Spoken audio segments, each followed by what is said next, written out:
Hi, I'm Ethan. I love muzzleloading. Today's the day. Final assembly. I'm going to start with our trigger group.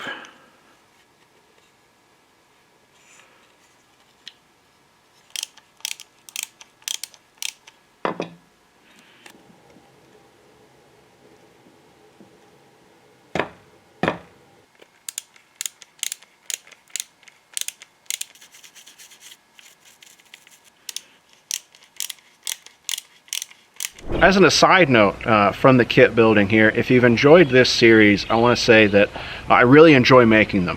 The kit building I'm going to continue to do as long as I can on YouTube, but there have been some issues with muzzleloader building in the past on YouTube. So if it's the kind of thing that you want to see more of, please let me know. As always, there'll be a backup on the I Love Muzzleloading YouTube channel, as well as at the I Love Muzzleloading Gumroad, where you can purchase the entire kit building series and own a digital copy. This directly supports the channel and supports future kit builds. It took us a while, but I'm really excited to share with you the final look of this pistol.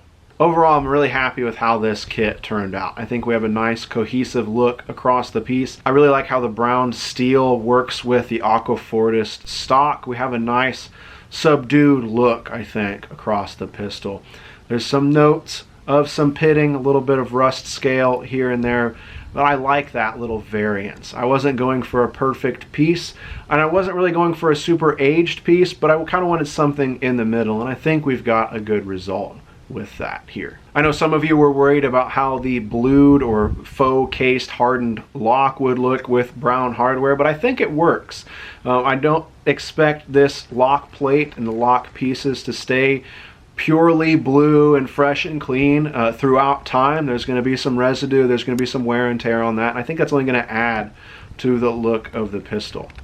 Looking back on it, I don't think that the Harbor Freight tools set us back any on this kit build. I think this kit doesn't require a lot of super refined work, and I think that's something where the Harbor Freight tools here really were able to shine. We were just removing wood, and as long as we were patient and working through the limitations of my skills, really, the tools performed very well. There were only a couple instances where I wish I had had a smaller file. I really wish that set had a small half-round file like we've used in some of the other kits, a fine half-round file, I should say. That's the only thing I think that is missing from this kit of files from Harbor Freight. Other than that, you can totally use those files to finish out this kind of kit. Again, you're going to need to go to a muzzleloading supply shop or order some of the finishing chemicals separately because Harbor Freight doesn't carry those, but those are relatively affordable on the end there.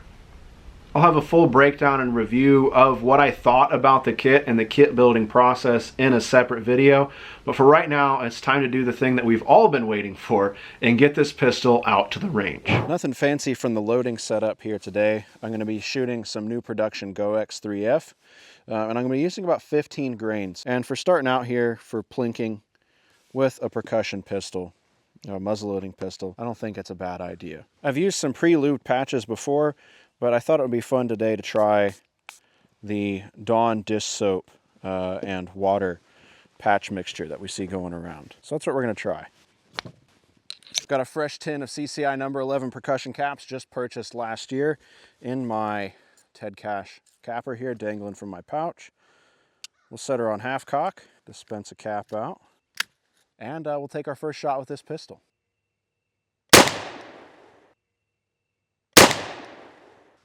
Let's go take a look. Walking up on our target here in the 10 ring. 10 ring, first shot with our newly built kit pistol here. Couldn't ask for much better. Thank you so much for following along this kit building journey. Stay tuned for more stuff from the range with this pistol and many other muzzleloaders from the I Love Muzzleloading channel. Thank you so much for watching. Once again, I'm Ethan. I love muzzleloading. We'll catch you next time.